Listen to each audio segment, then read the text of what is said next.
I'm not going to take any paracetamol this morning. I did not take any yesterday.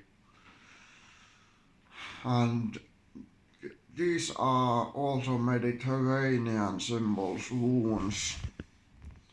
They are based on the Etrurian, the Greek and the Latin alphabet, and they are Scandinavian wounds, so they have been varied from the Germanic wounds to the Scandinavian wounds, Rudeborg, Rodiborg, and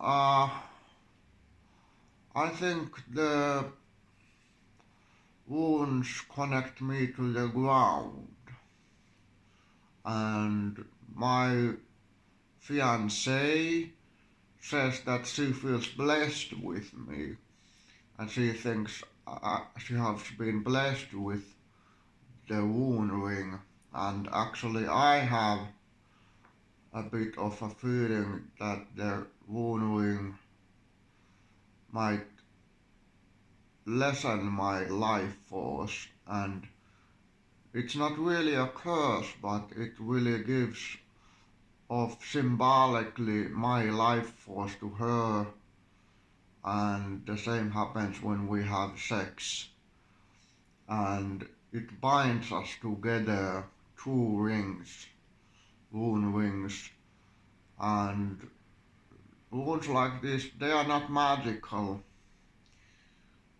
They are just old culture that denote a place. Rudebori is the hall of the chieftain. Ruusala is the island of the Swedes, and lots of the rune writings that have been found are rune stones that are telling about deceased people, memory stones, and even church bells have runes in them. And um, when people couldn't read and write, they sometimes imagined that there's some kind of magic in these wounds. No, there is no magic in these wounds. These wounds are just symbolical representations of memories and things that bind together and um, tell about old-fashioned ways of thinking about religion and politics, and the rules tell about things that have passed, that are no longer here, and so do the hieroglyphs. And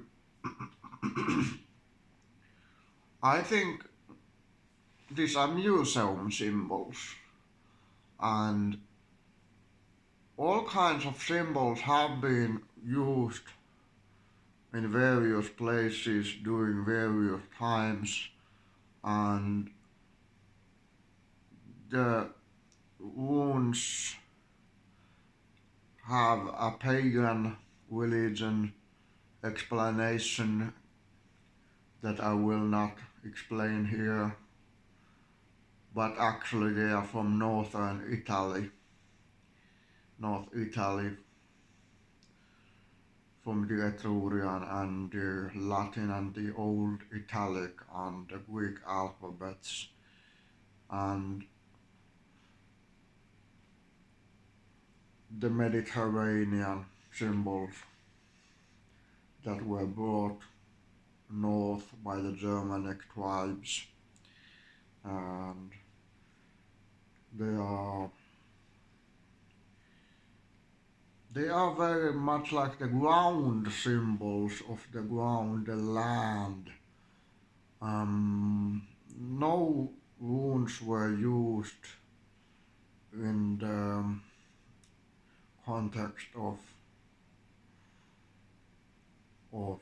the Kalevala religion, but there is a rumor that in Sweden the runes Finnish, and they could be deciphered with Old Finnic and Finnish, and that they were just explained to be Swedish and Nordic and Scandinavian when they were Finnish and Nordic. But I have no real knowledge of that and can't prove that. But of course all kinds of symbols have been used in various different contexts, and that's interesting. And my hand, it already goes quite straight and it isn't very stiff and doesn't really hurt. And I drink coffee,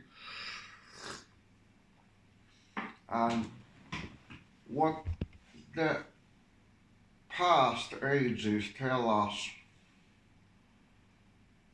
actually the Vikings, the Normans, Northmen were looking at the climate and noticed that the climate had been warming, and that was about 1,300 years ago,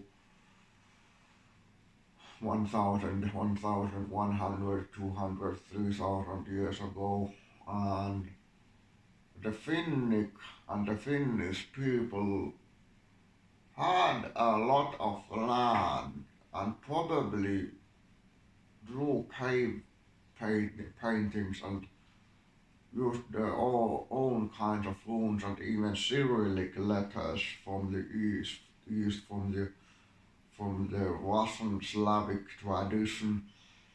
And I would say that the runes have probably been used by the Nordic people, not so much in Finland, but very much in Sweden, both by the Finns and the Swedes. And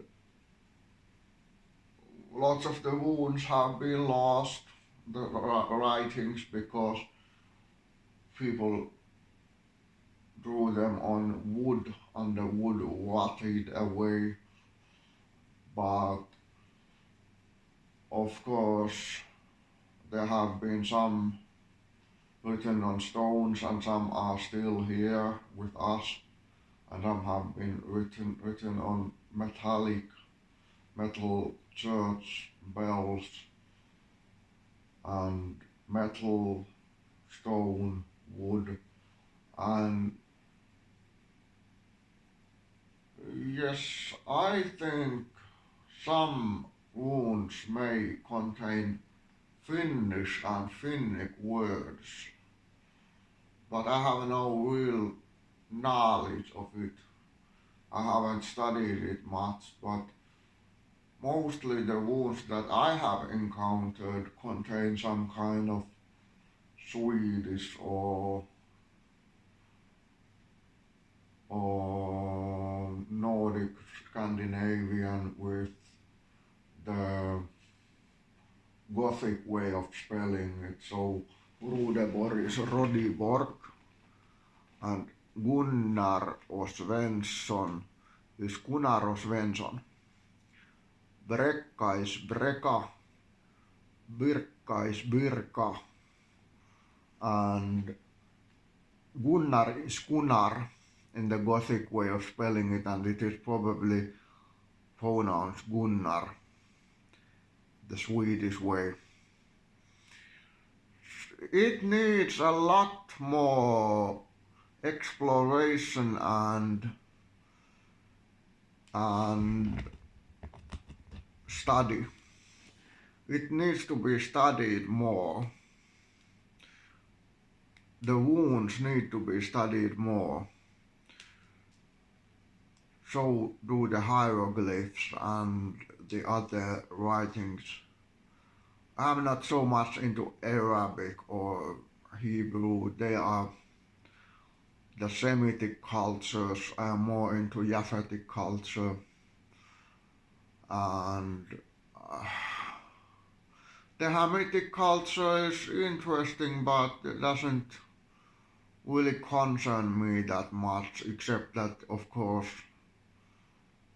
according to the folklore myths, the people who were black were Hamitic and probably Assyrian and Sumerian and others.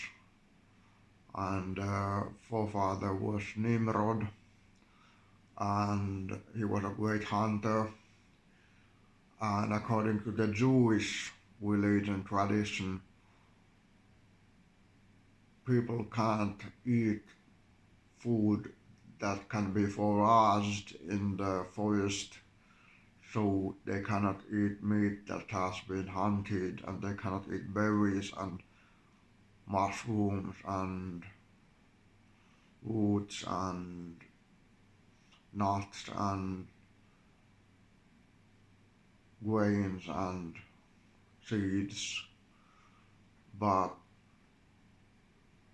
of course, Judaism is a culture where there is agriculture, so it is paganism, and mostly Christianity and Islam is agricultural too, and so-called secular culture.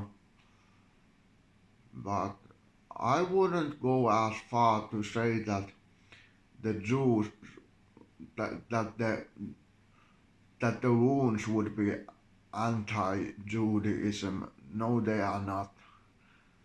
They do not really concern each other that much. It's just something different. And I wouldn't call wounds satanic or a curse. They are just old symbols that have fallen out of use, that have been put into museums and are sold in tourist traps like the Ruusala Viking Center and museum symbols, and people can buy small jewelry that contain wounds, and they can think, yeah, that's cool. The Scandinavian people use them. But mm, I wouldn't go as far to say that